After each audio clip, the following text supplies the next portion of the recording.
They used this inside shovel screen to Trimble about 3 times against Newberry. Let's see if we see it here. No, it'll be a gift to Heller. Heller is just popped. I know I was a lot of noise, ladies and gentlemen. I apologize. That was a ginormous hit. I mean, I think your reaction mimicked what all of us thought was. Are you not supposed to do that? I don't know. No, I mean, you're good. Correct me, but I felt it from here. I think the hairs on the back of my neck stood up. I mean, that was a massive hit. That was. Oh man, that hurt. That hurt from up here. Gosh. But Heller's in the game. That's what you talk about with how talented of a player this young guy is. Oh, this is not going to be good. Oof. Trying to stretch the field to Barclay, and in the end, Barclay just plays defensive back. There's a penalty flag down in the backfield, and I'm wondering if this is a holding or I think it may be a roughing the passer. Man, maybe a late hit. Yeah, absolutely. Maradiaga was the cornerback on the play, and it is personal foul. roughing the passer. And for Grace, they've played a really clean, organized game, as we've said, and this is the first major lapse, and it's a big one. Yeah, it is. It is. I mean, especially what down was that? It was just first down. That was first down. It was just first down. Oh, they did. Yeah. Heller got the first down when he almost got his face mask rearranged. I think he did get his face mask. A little bit. I think they changed it out, though. That's good now. That's one of the biggest hits we've seen over the last few years, for sure. 1st and 10 now for Westlake, and Heller's still in there. Of course, Anthony Brooks, the lead back, is out. He's at home, probably watching Anthony get better, pal. 2-yard gain, 2nd down and 8. So as you've said, you wanted them to go back to Heller after the fumble, and they have. Absolutely. Which is a smart move. I mean, he's a young player. He's going to be in the program, for a long time, at least a couple more years, and, give him an opportunity to get that ball back. And I think when you get in scoring position, let him get another chance at it.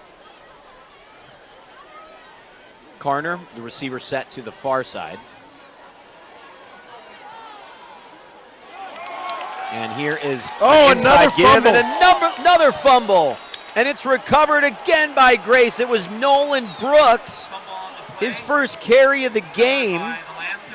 He had a nice gain, 14 yards until he fumbled the football.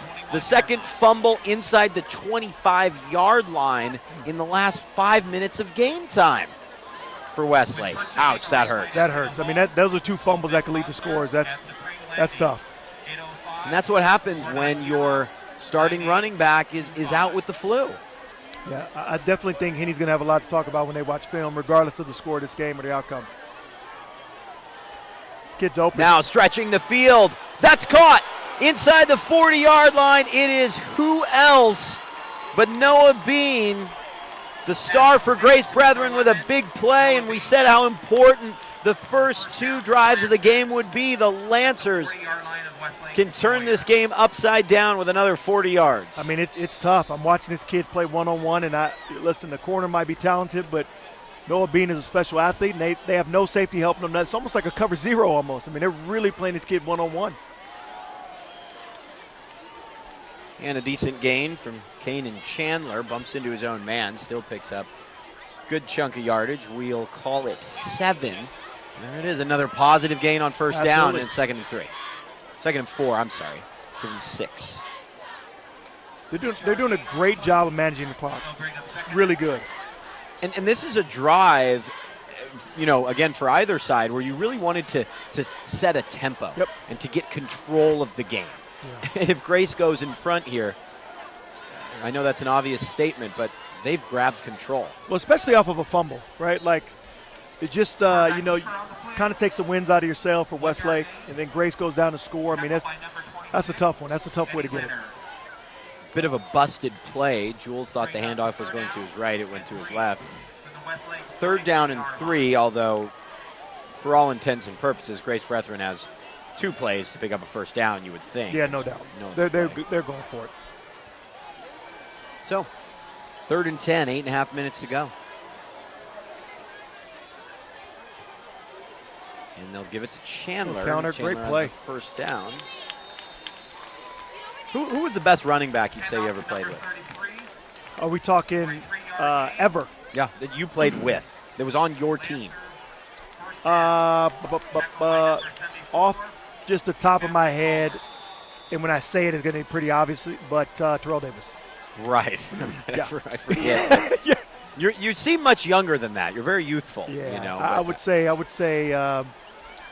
Terrell Davis was special. I mean, I caught him right at the end before, some knee problems and things like that. But he was a special individual and worked extremely hard. This is going to be a problem. That's a Jules touchdown. to Bean. Touchdown, Grace Brethren. The Lancers in front for the first time tonight. It's 12-10. The turnover, and they've turned this game upside down. Here's the thing. Westlake cannot stop that play.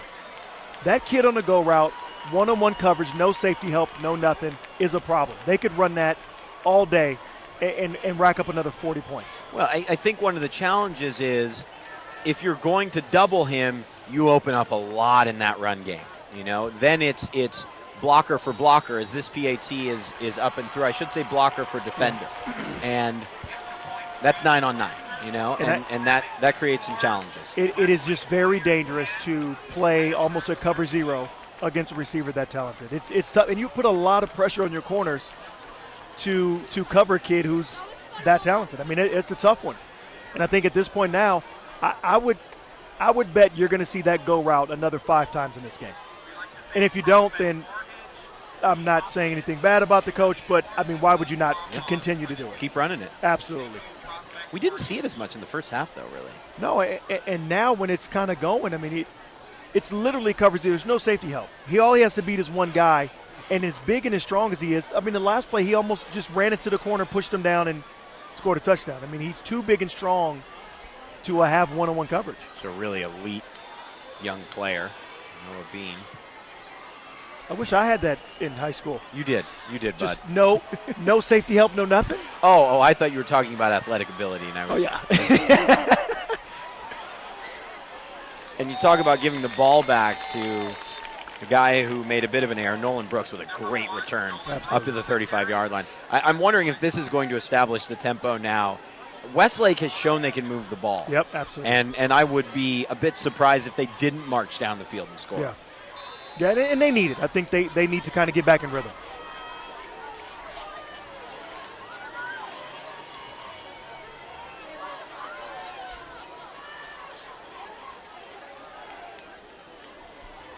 They start at their 35-yard line. Dax Blinn, of course, the quarterback. Blinn with a give to Heller.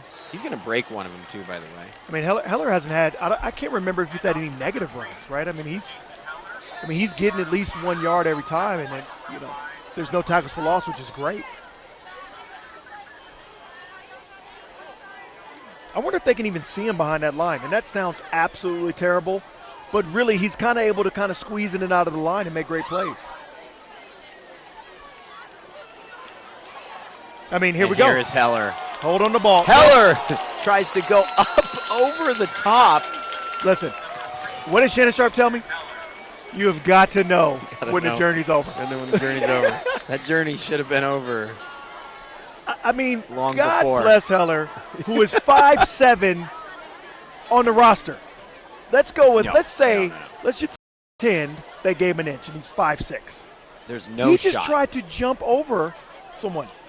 I mean, I love the passion. I really do. I think there's going to be a penalty, too, potentially. We'll see who it's on as there's a Grace player down. It looked like he may have unintentionally, kicked the attacking player as he looked to hurdle. I'm not sure. Josh Henderson is pretty unhappy. Maybe it's on Grace. We'll see in a minute. I just want to bring up something about Noah Bean. I'm going to show you. This is going to shock you. The schools of interest for Noah Bean: Hawaii, Montana State, and Northern Colorado. That's it? Now, he did go visit San Jose State and both Washington schools this summer. Okay. But no offers yet. I mean, why isn't a school like Boise State coming after him, right? Yeah. Big, strong receiver, somebody who's going to throw the ball a lot, let this kid – I mean, from my first glance, right, it's just my first observation. I'm not saying that he's necessarily, jumps out as a Pac-12 player. Not Jerry Rice, but I mean, for some of these schools, I mean, Hawaii gets his kid, they landed something really big. They stole if they get him. Absolutely. So the penalty does go against Grace, And Bean is actually in playing safety right now. And Westlake, one thing Westlake has had a lot in recent years are really good corners. They do again. It's Karner and Jalen Turner. He's just shredding them right now. I mean, once again, I think when you are playing, you're literally like playing schoolyard football, right? Like you're just saying it's one-on-one. I can run any route with you have no help, no safety help. I mean, even Deion Sanders, who might be the greatest of all time, had a safety at some point. Right. That's how this feels, though, with the plays that Heller's making. And, again, he hasn't broken one yet, and taking it all the way. But that's how this game feels a little bit. Yeah. Is at the moment, Heller versus Bean, and I'm not sure that's how we thought it would be coming in. But. And I think there's also, like, they have very exciting plays, but no one's finishing, right? Like, and I think that's why the game feels so weird, because there's like this, okay, oh, never mind. And you kind of feel Heller, gets a 15-yard run, a 20-yard run, a 1-yard run, and then all of a sudden they're there, and then, someone fumbles or something happens. There's just no kind of reward for this excitement. Well, they've turned the ball over twice inside the 6-yard line, if you include turning it over on downs of the Warriors, as Karner gets down to the 26-yard line, and then they fumbled at the 21. So that's 3 turnovers inside the 25. Absolutely. That's tough. That's tough to come back from. Although, as we say that, they're right back down on the 26-yard line. 1st and 20, it's no problem. It's a 16-yard gain. It's a manageable 2nd down and 4. Absolutely. So Westlake's done a nice job to sift through the mistakes. Got to keep an eye on Grant Barclay. Noticing that limp more and more. Still at the wide receiver spot on the near side. Yeah, Here's Heller. He's hurting. Heller picks up 2.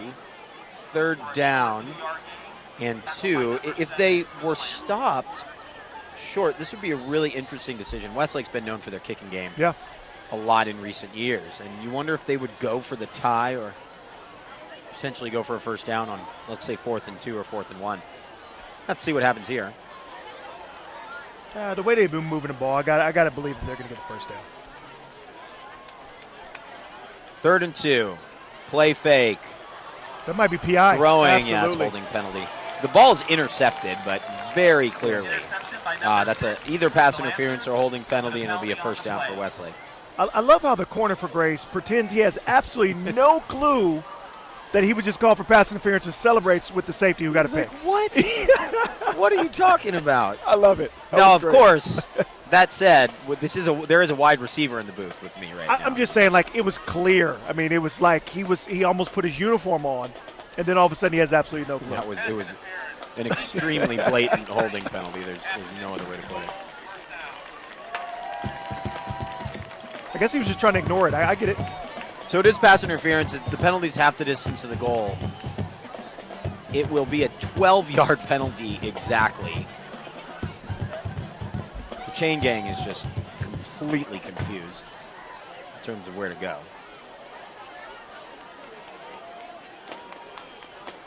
I mean, most of the time it's just parents, right, working the chains? Now it looks like it's actually a student, I think. Is it on the it far actually- side? Yeah, it does. A young lady, maybe. If my eyes are, which they have known to that far away, I could be questionable at best. 1st and 10 from the 12. Heller. He's thrown for a loss this time. My goodness. Tucker Robertson just ate him alive. Literally twice the size of the young man at 6'3", 260. Literally.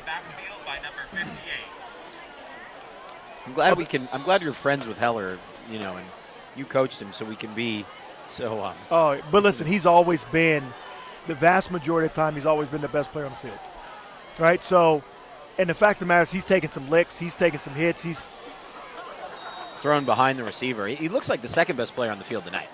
Yeah, I mean, the fact of the matter is he just keeps going, right? I mean, he's taking some licks. He's done, he's made some good runs. He had a fumble, but he's out there and he's still playing. And that pass was to Grant Barclay again, right? I'm telling you, just not getting out of his breaks the same. He's not running the same speed as we first saw when we first started the game. So what do? Do you pull him and work that leg out a little bit, or? Well, I mean, it depends. He might be, he might be 60% better than. Sure. Here's Blinn throwing to the end zone, and that's picked. Coming back is Chandler, and Chandler returns the football up to the 23-yard line. That's Westlake's third turnover inside the 6-yard line. If you count the turnover on downs. 21 points. Really, for Dax, he's just got to tuck that one and say, hey, let's tie the game. Absolutely. Let's take a field goal There and was tie the absolutely game. no reason to throw that football. He should have absolutely just tucked it. And to be honest with you, he could have probably picked, at least got 8 yards. Well, if it was a situation where we were down 7 points, 14, 10 points. Yeah. But no, you can just tie the game with a field goal. It would have been fortuitous to hold on to that one. Hindsight's always 20/20. Here's a carry from the fullback who scored a touchdown earlier. Tyrese Golar. Number 35, tackled by number 10, Brock Baldwin. And now Grace, this is the scenario where they really want to use the clock. Absolutely. Right? Absolutely. They can take so much air out of this venue. If they can take another 9-minute drive and go down and score, that's going to be huge. If there's Gonna be anyone huge. that can go for a 9-minute drive.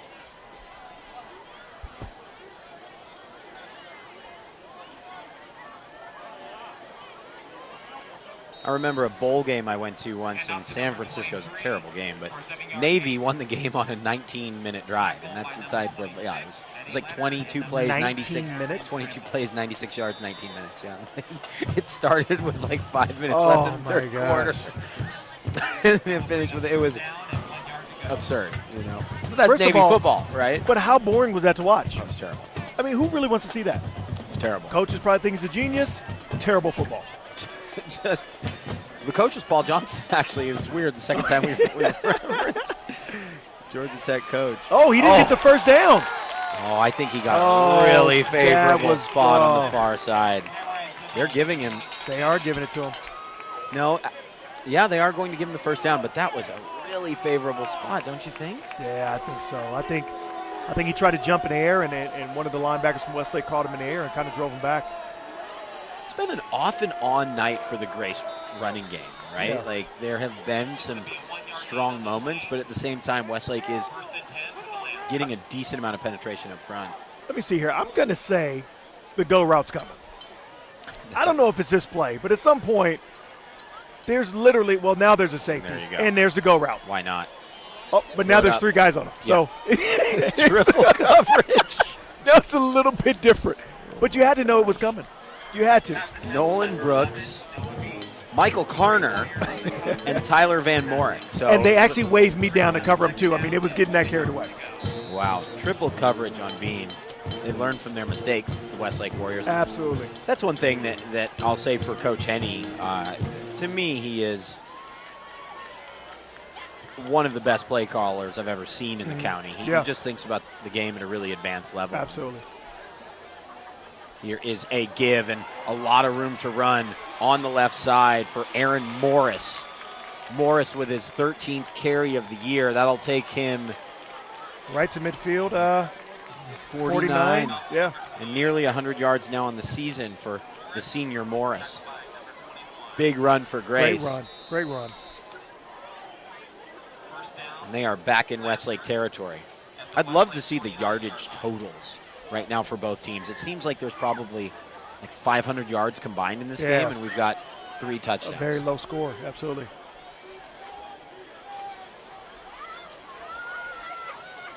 Morris went out of bounds, so the clock did stop. Here's a give to Chandler. No gain there, and he picks up a yard. And this is where Westlake has really asserted themselves defensively, and Grace struggled offensively. First down pretty much dictates the direction a Yeah. sequence of downs is headed in for Grace. I actually think Westlake is actually playing very good, solid defense. I think they're doing a great job. I think, Grace's offense presents some problems. I think they're doing a great job with it. And if you take away some of those go routes, which would be tough to take away, but I think their front seven is playing a phenomenal game. I mean, even still, this game should probably be 31-13 at the moment. It's unbelievable. 3 turnovers inside the 6-yard line. Uh-oh. Here's another go route, opposite side of the field, Yep. and that's caught inside the 20-yard line. Hector Maradiaga. So when you key in on Noah Bean, you got to remember when there's a wide out on the opposite side, and Maradiaga Yeah. with a big grab down to the 19-yard line. Yeah. You know what? Grace's offense just presents problems, right? They're a powerhouse running football team, in which kind of I get it. You got to have your corners out there on the island, but it's tough. It's tough. You have to leave the safety in the box. You have to keep your linebackers in. You can't run a cover 3. They came out with an interesting formation there, 4 wide receivers and a running back. The problem is they actually had 5 wideouts and a running back. Yeah, There was an because extra player on the field. That's not what they do. No, it's not no. what they do. Come out in that formation and it just doesn't make sense. I don't even think it's worth a shot. Right? Like, the chance of you making a play with 4 wide, this is just not what you do. So funny. Power running team comes out, looks to spread it out, and Yeah. they bring out a 6 wide receiver set. Just in case no one caught it. Yeah, and now the big boys are coming back in and they're going to run the ball again. 5-yard penalty. I just think number 40 really wanted to play that play. He really just was like, hey, I'm in. Yeah, those backup wideouts really don't get a ton of love. 1st and 15 from the 24 now. Chandler Great first down run. Yeah. To number 23 for a 5-yard picks up about 5 yards. Inside of 2 minutes to go. While this drive has been effective, it hasn't been terribly long, about 2.5 minutes long so far. And if Westlake really? it started at 4:25 mark, I would say. It seems longer. Now I think the whole thing is just you're just getting used to this kind of like these longer drives. Seems like it's so much longer than that. I don't know. Noah Bean on the go route. It might be coming. He is on the near side. There it Westlake is. blitzes. They throw to Bean in the corner. And he touchdown. catches it. Wow! Noah Bean, it was thrown to his outside shoulder. He looked inside. And he killed the quarterback. then he in the just celebration. collides with the quarterback. and completely takes him out. Here's the thing is, I am going to say this. The last 3 go routes I have called. Yeah, no, you've been spot on. I mean, you just kind of look at it and go, listen, I put him out wide I enough. know it's coming. No safety help, no nothing. I got a guy who can probably out-jump anybody, who's, 50 pounds heavier than any corner that's going to cover him. It's kind of a smart move. 20-10. Grace Brethren leads, and the Lancers fired up. 13:24 left in this game, and I do have to say this: Westlake, the last time we were here, was leading 40-21 with 9 minutes left and lost to Newbury Park. I think this game could go in the opposite direction for the Warriors, in that they really are moving the ball effortlessly. Very well. Very, very well. To me, they are one stop away from winning the game. That's kind of a weird thing to say. No, absolutely. But they need to stop Grace the next. They need to score. Stop Grace next time they have the football. And I think they need to not fumble or throw a pick. yeah, I mean, they just can't don't turn the ball over inside the 10-yard line. and just go play. I mean, they literally should be up by 21 points. But lucky for us, we got a game on our hands. Yeah, no doubt. This return for the Warriors takes it up to the 25-yard line. Brendan Udolph, who started the season as a backup quarterback. Let's get you some scores, shall we? 1:16 to go here in the third quarter.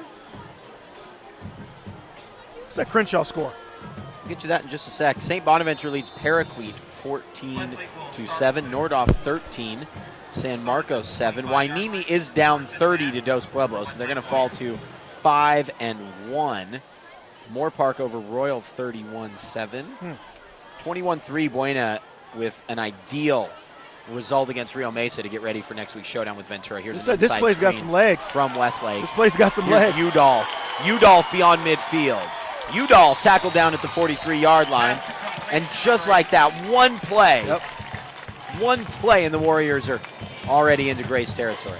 3 yards on the catch. Westlake does not have a problem moving the ball whatsoever. Westlake 1st and 10 on the Lancers' 44-yard line.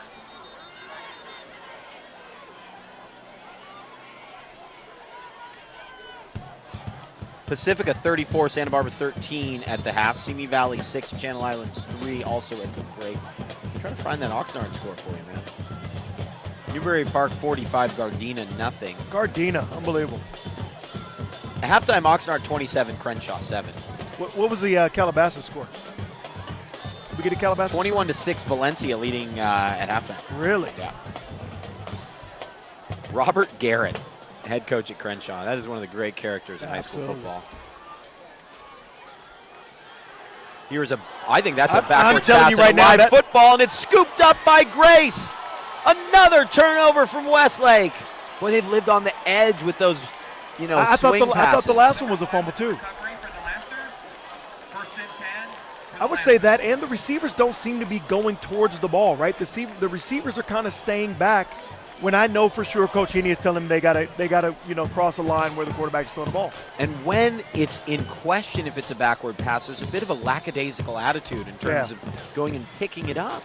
No, I agree. I think this game is about turnovers. Listen, when I hate to talk about it, but when I played in the NFL, if you have 4 more turnovers than the other team, you're almost guaranteed to lose the game. Luckily, this isn't the NFL. I'll tell you what, Westlake cannot turn over the ball one more time. Yeah, because then we're going to say if you turn the ball over 5 times. Yeah, I mean, like this is. I'm not saying they're out of the game because yes, it is high school sports, but I mean every time they get a little bit of momentum, all of a sudden, they're in the same rut with these turnovers. That is 4 turnovers and a stop on the goal line. Yeah. Too. So, for all intents and purposes, 5. 2nd and 6. Here is a give to Chandler. Kanan Chandler. Great run. Still on his feet down to the 16-yard line. And one thing I'm seeing is while that was a rather boisterous celebration from Bean smashing into his quarterback after the touchdown, the Grace sideline isn't like ready to erupt, right? No, This is their biggest game of the year. But at the same time, they're very calm and collected, and I think that's because of the discipline provided by the head coach, Josh. No, and I think, listen, there's nothing worse for when the little brother punches the big brother, for them to act like they didn't expect it to happen, right? Like, I think the best thing that can happen is you almost don't celebrate. I think it rubs it in a little bit more when you just sit back and go, I knew I was going to come in here and beat you. So I kind of appreciate their attitude right now.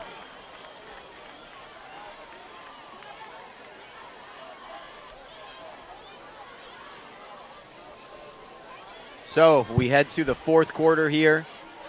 20-10, Grace Brethren leading Westlake. Hart 28, Ventura nothing at the half, by the way. So we'll have Buena Ventura next week. Buena likely will go in with a win. Ventura with a loss after we had Ventura last week. A thrilling win over Camarillo. That's another fun rivalry, and that's where I went to school. I went to Ventura High, and boy, that game is something special too. Just like absolutely. Westlake TO is, and now Westlake Oaks. Just so many great rivalries spread throughout the county. Oxnard Pacifica, Camarillo, Rio Mesa. I'm gonna work on my Instagram selfies right now while we got a little bit of time. Yeah, please do. Right here. Boom. Bingo. That's it. All right. That's it. At the D page. That by just the way. happened. Oh no, I just gave out my Instagram on Did you? VCSPrep. But you got to tag me in that. If you post it. What is it? Let me write that down. Yeah, right. It's at the D page. At the D page. Yeah. Like D as in just the letter D. Yeah. I am plugging you right now. Yeah, I know. I don't want that. The D page. Yeah, that's it. That's it. Like out of a book. I mean, I have like 1,200 followers. Don't worry about it, man. Wait, first of all, I need your followers. I know, man. Maybe one time. I have none. You know what? I'm going to send you the picture, and you need to repost it because I have like 7 followers. It's an art, man. It's an art. I will post it. You got 7. I don't have 7. I have a solid Hand off to number 28. 136. All right. You're on your way. Woo! You're on your way. Aaron Morris carries the ball down to the 11-yard line. I tell you this much: after the game, I'm going to follow Noah Bean. That's for sure. Like There's could no have doubt his about own it. hashtag, his own Twitter account. Like he is on fire tonight, and I think it's creating a ton of space in the running game. Really. No, well, absolutely. Absolutely. I mean, the quarterback is having a day. Listen, he's not throwing the ball very often, but when he does, he's connected. And that's one thing for Nick Jules. He's definitely a talented quarterback. Yeah. So having that as a weapon when the time comes is really important. Here's a give to the fullback, and Golar carries some people. Hand off to number 35. First one was blurry. Yeah. Oh, was it? Nice. They had to bring it back. Yeah, totally. Especially since I'm tagging at the D page. Totally. Oh, man. It's brutal. I think I'm going to go make my account private right I now. love it. It's such a fun thing to say. Like, I can't stop I saying know. at the D page. It's so fun. Second down and 6. Uh-oh. Fade route. Uh-oh. Bean in the corner. Oh, it goes through his hands. And He could have had pretty that one, much off of too. his helmet. Incomplete. 3rd and 5 from the 6. And this is such a huge play in this game because if Westlake can hold Grace to a field goal, the stage is set to win, 24-23 or Absolutely. something like that. Absolutely. even if Grace does score a touchdown, that PAT is really important too, because that would keep it a 2-touchdown Absolutely. game. So whatever unfolds over these next few plays. Again, in Westlake doesn't have a problem moving the ball, so it's just still an interesting game. It's a handoff to Chandler, and Chandler's going to be short. Hand off to number 23. 4th down and 2. Tackled by number 26, Eddie Leonard. This is a tough decision. I'd go for it. Yeah, I'm sure they'll go for it. 3 yards on the play. Aaron Morris comes Bring in. up 4th, and Well, 2 yards to go. Grace stopped Westlake on the goal line, and this is the Warriors' turn. Play of this contest Absolutely. right now, inside of 10 minutes to go. This is a huge play. Westlake can stop right here. They should get excited. Oh, that's a lot going on right there. Wow, 2 players jump for Grace. And it'll now be 4th down and 7. That's a very different scenario. Still going for it. False start. Still going for it. They just make a couple personnel changes. Maybe not. Well, maybe. After the penalty. Maybe not. No, Well, it's- maybe. this is. I'm not sure confused. What's going on I here. don't know. There's It looks like they're 75 confused people running also. off the field. I don't know. The 6 wide receiver set was Yeah. amazing. All right, 4th down and 7. A shift from Grace. Bean is just set off Yeah, the like- line on the far side. Motion to Chandler. Look at Bean. Oh, my goodness gracious. Wide open in the end zone. Wow. A misdirection play, and Stanley Taufu, the sophomore, is wide open, and it's 26-10. First of all, the kid's name is unbelievable. He sounds like he should be playing college football. 2 U's, 2 O's, and an A. It's a lot of vowels. That's a cool name. It's almost Yes. as cool of a name as. At the deep end. There it is. All right, Okay. there you go. Boom. And Billy, what's your Instagram? I mean, mine You is know? super simple. It's just Billy Miller _83. I mean, it's about as easy as it gets. Got it. Billy Miller _83. Yeah. Like, I love how we skip, what they normally do in broadcast, Twitter handles. We're going straight to Instagram. Yeah, I think. What's up, bud? Sorry, it's my best friend's son. Just No worries. Saying hello. Shaking hands, kissing babies, You know what, free hot dogs. I mean, you're living the life out here. Instagram at this point is taking over humanity at this point. Yeah. I mean, it really is out of control. It's taken over the humanity that we live in for the people on the field. It's Snapchat now. Snapchat is king. That's that one passed us by. Yeah, younger generation. I get it. I mean, when I was in high school, we used to use film to take photos and stuff. Yeah, I mean, we didn't have. I mean, pagers. I mean, like it's just Page. different life. Page. Different life. Oh man. 27-10. Talk about a different world. Wow. These two teams played 15 years ago. Well, it would have been 11 versus 8, but I don't. I mean, shoot. I mean, Grace. When does Grace become a school? I'm not sure if I can give you the history, but again, they were an 8-man football team in the 90s. Unbelievable. And I think the scoreboard definitely flatters Grace in terms of the size of their advantage. They by no means have dominated this game. No, not even close. Westlake has clearly made some mistakes that has hurt them in the turnover game, and it is what it is. They're almost in a similar situation, though, and I brought it up a couple times. The Newbury Park To game, Newbury right? Park. Yeah. It was a 9 minutes left. At that time, it was a 19-point advantage. Newbury Park had moved the ball well, but Cameron Rising, who had thrown 1 interception in, let's say, 16 games. Wow. He threw 3 that night. Wow. And Westlake completely capitalized on that. Let's see if they can turn this game back in their favor. You just got to go one drive at a time. It's on the tackle, playing corner now. And the ball's ultimately picked up by Grace. Noah Bean, that was just silly. And a young late man. flag as well. It was on Bean for celebrating, Yeah, basically. absolutely. So it's a 6-yard gain for Westlake and another 15. Yeah.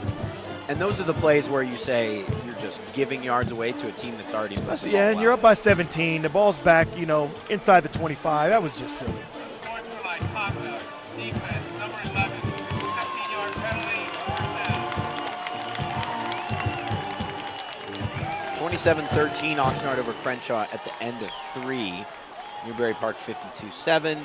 Nordhoff 21-7 over San Marcos. Calabasas has stepped in front of Valencia 23-21 in the third quarter. Okay.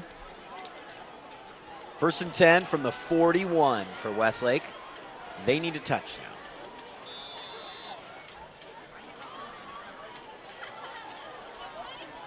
Bean tight on Carner on the near side. They look that way, then they throw an underneath screen. And just another smothering tackle. This time it's Dasani Freeman. And that's the one thing about Grace, right? When you see private schools, small schools over the years that are on the way up, normally it's like a few amazing skill players and not a ton of size. Some big boys down there. Anytime you hear a Polynesian name, you know that there's some size behind it. What a touchdown catch that was. There's a backup quarterback in now, by the way. Blinn is out. Oh, this It's is unbelievable. To Heller. Heller looking to cut it back across the field, gets a couple blocks. That was a phenomenal play. That was unbelievable. And I just realized Jake Kaplinski has checked into the game. The junior quarterback, 13 of 24, 211 yards on the season, and that's probably his most important completion. I mean, the kid scrambles around. He gets 2 defenders to fall, kind of lobs it over another 2 defenders to Heller. That was incredible. That's what establishes some confidence in a young quarterback, huh? So Blinn is on the sidelines, and Kaplinski with a huge completion. 1st and 10 from the 31. And Westlake needs to put this in the end zone. Kaplinski. I mean, that's PI. That's got to be a penalty. Yeah, 15-yard penalty. Second 15-yard penalty of this drive. This game could get interesting real quick. Yeah, you sandwich those.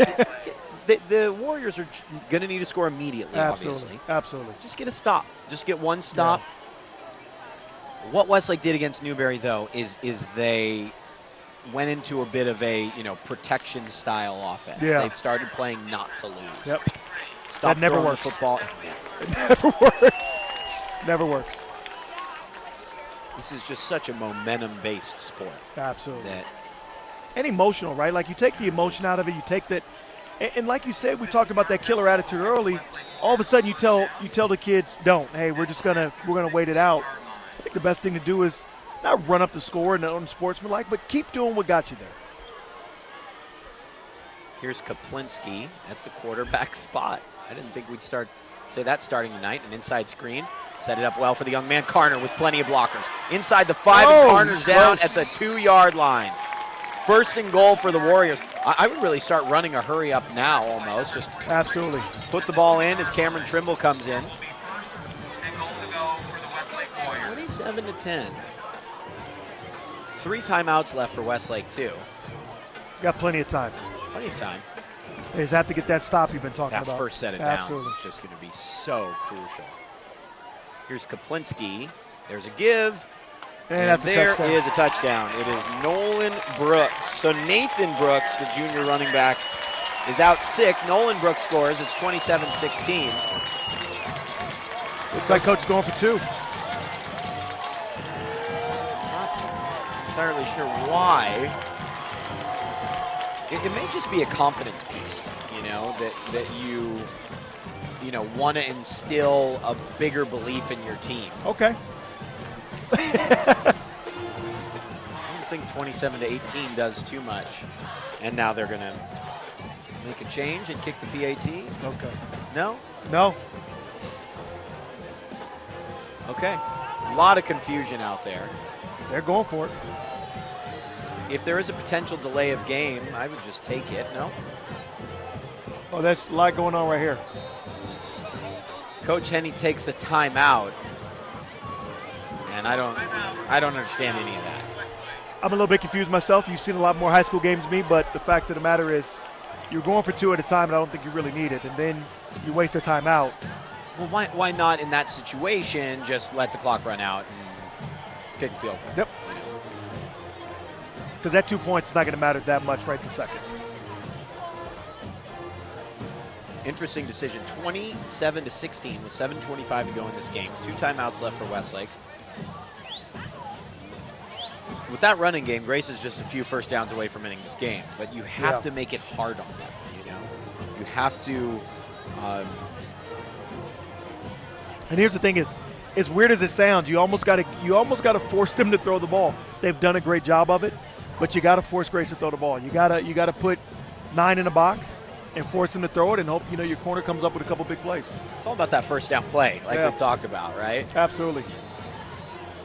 So the Warriors are going for 2. Here's Kaplinski again at the quarterback spot, which I like to bring up. He throws that to the back of the end zone, and that's knocked away. Looked like he had the underneath man, Nolan Brooks, but that was a pretty nice design play. Yeah, I think so. But the on-rushing defensive end made it hard to throw it to the underneath. Well, and also I think you're on a short field. You're on a 2-yard line. Not a whole lot of space to go. I don't understand it, Coach.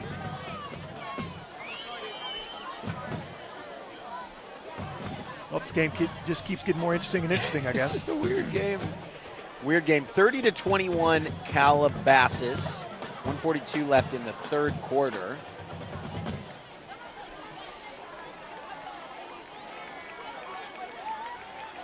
(14-7), still St. Bonaventure. You see when Coach Henney ran out there to call that timeout, though? He looked athletic.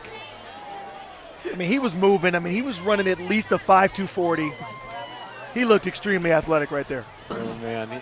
Coach Henney is something else. I remember when he was at Nordhoff, when they won those back-to-back championships, you would see, like, the arc of his season in, like, he'd start with a tan, and then he'd say we're horrible, and then they'd be 8-0. He's like, oh, we're pretty good. But what would happen once they get in the playoffs if he would just start to get, like, it's an onside kick from Westlake, and Grace recovers it. Worth the shot, I suppose. Tried to catch him off guard. Coach Henney would be deathly ill by, like, week 2 of the playoffs. Like, he was sick. And it's because he's, like, stress, college emotion, and NFL style in it. He's up all night, like, drawing up plays. Everything he's got is coming out of him. Well, the Warriors have rolled the dice here a little bit, and it hasn't paid off on these last 2 plays. Hey, it's a good start. Run for 2 yards. 2-yard gain, absolutely. 2-yard gain. Tackle by number 7, Cameron Trimble. I'll be interested to talk to Coach Henney and see why those 2 gambles, Yeah, absolutely. Or the onside kick I get, right? Or if he has both of his hamstrings still after running on the field. That's what I want to see. He does have those, like, orange sleeves going, wearing all black. It's kind of like a Belichick-ish look. Here's a give to Chandler. Kanan Chandler. That's a problem. That is a problem, and Chandler's run out of bounds at the 34-yard line, 6:47 left.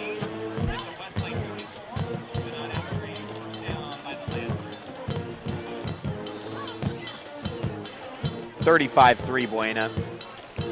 49-0 Oaks Christian. Not a ton of compelling games tonight. Who's Oaks playing? Uni? Yeah, University.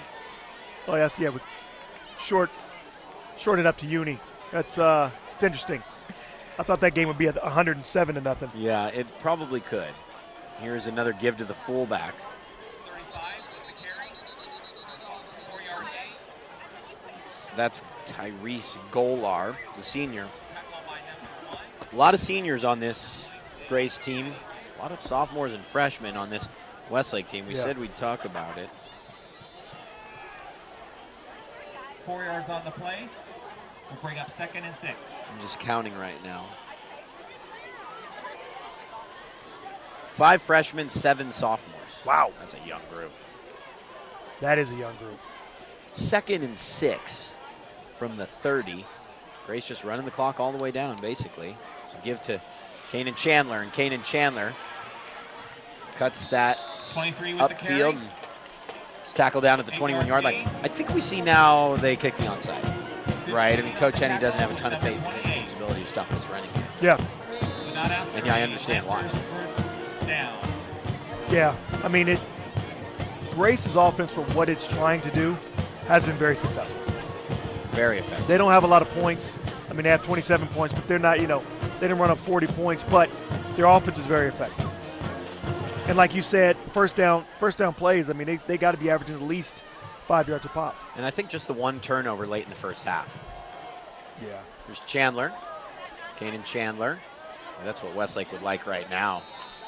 Just a fumble or something to haul them back into this game. I mean, this game has just come down completely and utterly just to turnovers. That's it. Yeah, this isn't one of those that you're going to sit down and analyze and say, wow, how did they pull this off? Yeah, absolutely. It's very easy. Yep, very clear. And Grace has capitalized on those mistakes. And the offense that they run is going to be able to eat up the clock. So once they get up by any score, I mean, they're going to be able to eat up the clock. What a special win this would be for this Grace Brethren program, really. Come here and beat the big boys. They're less than 5 minutes away. We got to make that first tackle. Wow. So it ends up being a 7-yard gain after it looked like Aaron Morris should have been stopped for a loss. We'll bring up 3rd and 3. That may have been the play of the game that needed to be made and wasn't. Unbelievable. I mean, you stop him in the backfield, it's third and 10. Long, yeah. Force him to kick a field goal. You're still only 2 touchdowns down.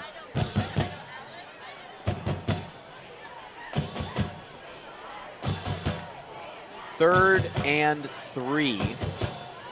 And now Grace is in a position probably where they'd go for it on 4th down. Yeah, why not? Eat up more clock. Here's Morris, and and they're not going to have to make that choice. 28 with the carry. That's a first down. Yeah, it's really close. Could be 4th and inches. Yeah, it is 4th and inches. Eddie Leonard with the Nice work from David Weinstein and his crew tonight. Wow. It'll be 4th and 1. Time for a quarterback sneak. 27-16 with 3:45 to go. Grace Brethren, their first game ever against a school of this size. And they may come in and get an upset win over Westlake. Westlake line wasn't even ready. They weren't even set. And it's just a walkover, and it's an easy first down for Grace. And Westlake with just 2 timeouts left, it seems like it might be a formality for the Lancers to get one of the biggest wins in program history. Wow. You know what? They've played a really good game. And the fact of the matter is you can't say it's just Westlake's fault for turnovers. Grace created those turnovers. So in actuality, I mean, they get all the credit in the world. Absolutely, and they've just made plays at the right moments. They don't seem like a team coming into this game where you'd say this is the biggest school they've ever played against. No. It seems like they've been in this situation. They play with great composure. They've done it the right way. This offense has stayed on track. They've done a great job. Yeah, the turnovers have allowed them to be really consistent. Yeah, Kanan Chandler carries that 4-yard gain on the play. to the 7. Yeah. Second and goal. Inside of 3 minutes now. And this is basically Westlake's last stand. It is. Yeah. You need a stop and, field goal potentially. I mean, the way Grace is running the ball, I mean, listen, they have 2 plays right now. I mean, they're running the ball well, or Noah Bean's getting the go route. I mean, that's really where it's at, and I wouldn't be surprised if they gave him a shot. He's got one-on-one with Carner. They go to Chandler, bounces it out wide. Great tackle. Really nice tackle at the 6-yard line. Would you use a timeout now? And Tony Henney does. Connor Matro. 3rd and goal from the 6. Interesting. Yeah.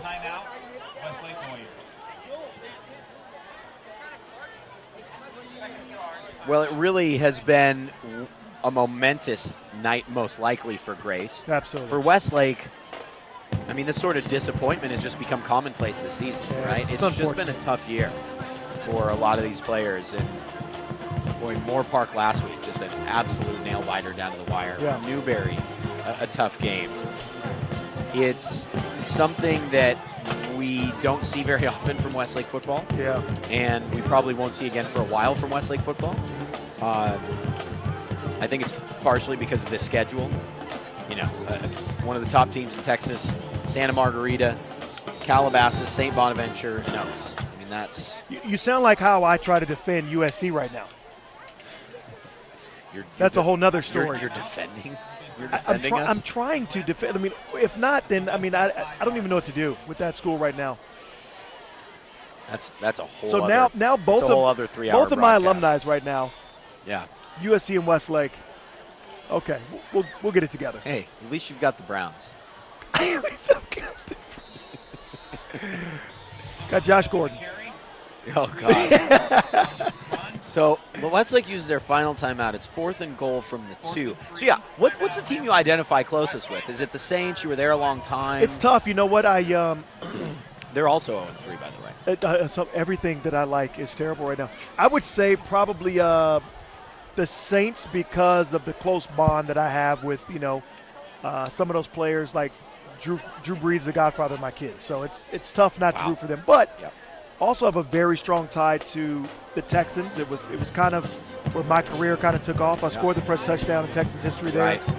And so I still get that notoriety and camaraderie when I go there. So it's really tough. To be honest with you, I don't root for any team. I really root for players. And players that you're connected to. Yeah, exactly right. Exactly right. So, I mean, like Cody Kessler gets in the game and all of a sudden I'm rooting for the Browns, right? I mean, just somehow I figure it out. Fighting a losing battle. It's unbelievable. Well, here we go. Westlake's fighting a losing battle unless they can get a stop here. Of course, Noah Bean, and he'll take the snap. Took the first snap of the game, and he'll try to throw for the end zone. And Noah Bean throws a touchdown pass to close out this huge win, a landmark victory for the Grace Brethren program. So Noah Bean has caught a touchdown. Did he have a rushing touchdown earlier? No, I don't think he ran for one. He did run the ball in the first play of the game. He did run the ball. He played a little running back. Yeah. Now he's throwing a touchdown as well. He's had a phenomenal game. He is easily the most valuable player and one that we – but only Hawaii's going after him. Yeah, I don't understand that. Washington State, he visited them. We'll see if he ends up at a Pac-12 school. He belongs to Pac-12. I don't think there's any question about that. I mean, listen, with some of the schools in the Pac, as of right now, USC would love to have him. For us right now, we got enough receivers. We need something, some right? defensive linemen. I don't know what we need, but we just need more. Oh man, it's tough, and I have plenty of friends that work in the athletic department and are always dedicated to the Cardinal and Gold, as I know you and I both are. Absolutely. But I would have a rule, okay, and that's if you lose a game by 46 points, like that's not Trojan football. No. I'm just going to leave it at that. Or losing to Utah. Losing to Utah, losing so many games by double digits. We can keep going with this.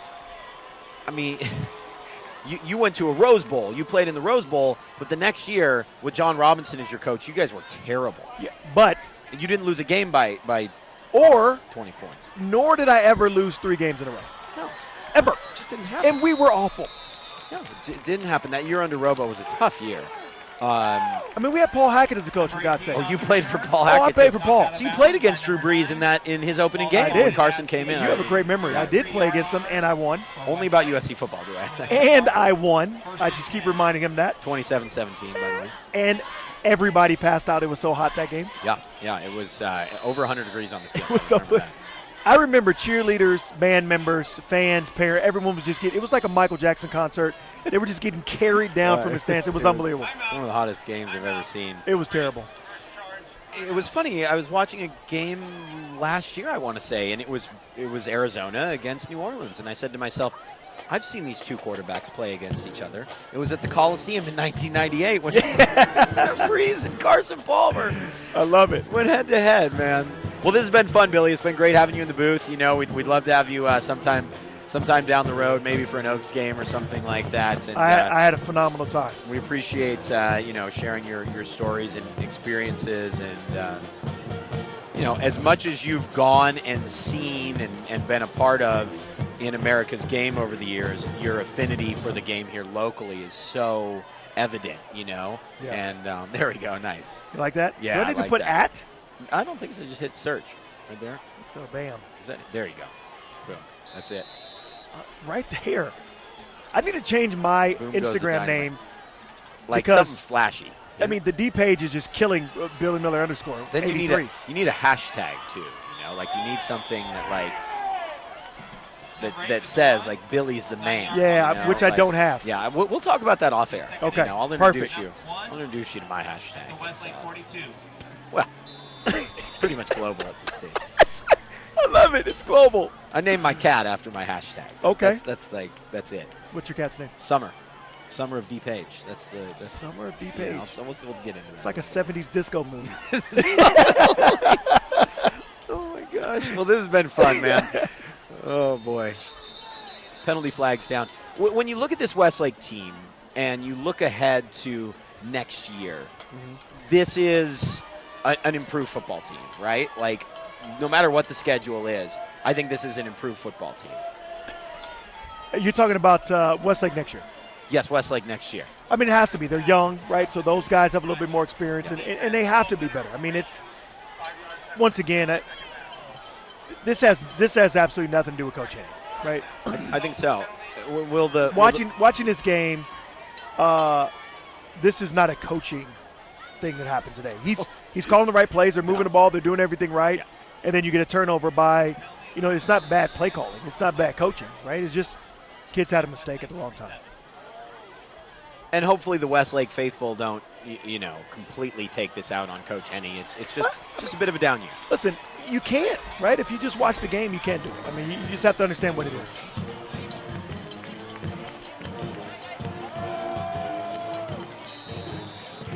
Buena 35-3 winners. That scores a final. Semius jumped on top of CI 13-10. Oxnard 34, Crenshaw 13 in the fourth quarter. Kaplinski throws, and that is incomplete off the hands of Grant Barclay. Grant Barkley. That will bring up Santa second Paula down. 34, Vasquez 10. Agora 20, Thousand Oaks 16. For Coach Henny, he's been on the other side of games like this in the past. He, at Nordhoff, scheduled Ventura and Thousand Oaks. Yeah. They went 1-1 against Ventura. They swept TO. Wow. It was a very similar situation where they don't he and I talked about his pep talks today. They don't respect you guys. They don't even know you exist. And now he's on the other side Absolutely. of it. And, an unenviable position to be in. This Grace team really has played a great football game, though. I really can't take anything away from them. They've really done a good job. They've earned it. They have. Down, 4 yards on And the carry. turnovers are the story, but you create turnovers, And listen, it's always easy to say, well, we fumbled. Well, somebody hit you, right? Somebody caused that ball, and you have to give Grace credit for it. And those fumbles were very late in runs. Yeah, they were. These Grace tacklers weren't giving up. They were No, there absolutely. late in the play to knock the ball away. Absolutely. Kaplinski completes that pass. Westlake with no timeouts left. 34-16 will be the final score more than likely. It isn't entirely indicative of the yardage will probably favor Westlake, if not be even. This wasn't necessarily a blowout win either. Even the scores, the game was a lot closer than the score. But Grace just continued to score. Remember, they trailed at halftime 10-6. They've scored 4 touchdowns. I think scored on every drive. Kaplinski tucks that one. He'll run to the left. And he's out of bounds at the 30. And I wonder, Dax Blinn has been solid at different points this year, but at this point in the season, I think we'll see more Kaplinski. He's a junior, Blinn a senior. You're not playing for next year, but you do want to get next season's quarterback more experience. Yeah, I mean, you hate to see it as a senior, but the fact of the matter is, at some point, that switch turns on for a coach and says, hey, I got to give my young guys some playing experience to give them that much closer to play next year. And that said, if you're in a league with, St. Bonaventure and Oaks Christian, as well as Camarillo, if you can beat Camarillo, all you got to do is pull off like one miracle. Yeah. And you're in the playoffs. Yeah, which is crazy. Yeah, it's crazy. And Yeah. now they've redone the divisions. Were you aware of that? I was. They're just spread all over everywhere. It's crazy. Final play of this game, Kaplinski to the end zone. Oh, he caught Two it. players run into each other, and that's caught by Westlake. Number 35, Nick Silver with the touchdown grab. And see if Westlake decides to go for 2. More than likely, 34-24. And that's a bit more indicative of the final score. Now they'll kick the PAT and make this 34-23. You're kicking now? Yeah. When you say go for 2, I'm like, for what? I don't know. I mean, you did before. I mean, at this point, it's dinner time. I mean, it's over. It's done. Totally. And Grace Brethren is not celebrated. Yeah, that's a great- That is swag to me. That is a great observation. That is great swag. That is confidence. That is building a good program. That's the coach that told his players, we're going to go in there and we expect to beat this team. Don't celebrate. It's not our Super Bowl. We're going to play bigger games than this. And that was incredible. They did a great job. That kick is up and through, and this is the final score. In the game against the biggest school they've ever played, Grace Brethren with arguably the biggest win in school history. And you saw it here on the VCSPrep's Game of the Week. They beat the Westlake Warriors 34-23. A tough season for Westlake. And for Grace, unable to reach the postseason over a technicality, this is something special. Your final thoughts, Mr. Miller? You know what? I was just thinking, Grace Brethren, what division are they in? Couldn't answer that for you. They would be a problem. No, absolutely. They would be a problem to get in the postseason. They are in Southern Section Division 8. No. I don't know what that means. Oh, no. Whatever it is, it's not. I mean, this team right here would definitely win CIF. They might win state if Division 8 even has a state. Westlake's in Division 2. Yeah. Just to show a comparison. And they're a versatile, I've used the word sound so much. They're just a sound football team. Yeah. You know, and they dominated in terms of turnovers, and they just played the smarter football game and won. And look, they go through the handshakes. They're not celebrating in front of the Westlake players. Yeah. They're just doing their thing and probably getting together and saying a prayer and calling it a day. Absolutely. I was very impressed. I was very impressed with, you know what? I was actually impressed with Westlake as well. They had some turnovers which were kind of cost them the game, but their offense had a good flow to it. They just couldn't, punch it in. I was very impressed with Grace. I thought they came in, did a phenomenal job playing at Westlake, and just really playing a good football game. Well, that's going to do it for this broadcast. Billy Miller, thank you so much. Thank you for having me. I really appreciate it. Grace stuns Westlake 34-23, and the Lancers go to celebrate with the student section, which I think the whole student body is here, all 310 students. As it's 34-23, a shocking final tonight. Unbelievable. As Grace walks away with a momentous win, one of the biggest in school history. For our producer, Anthony Placencia, and my broadcast partner, Billy Miller, my name is Danny Page. Next week, back on the rivalry train, it's Ventura versus Buena. Billy, thanks, man. We'll see you soon. Thank you very much. Good night, everybody.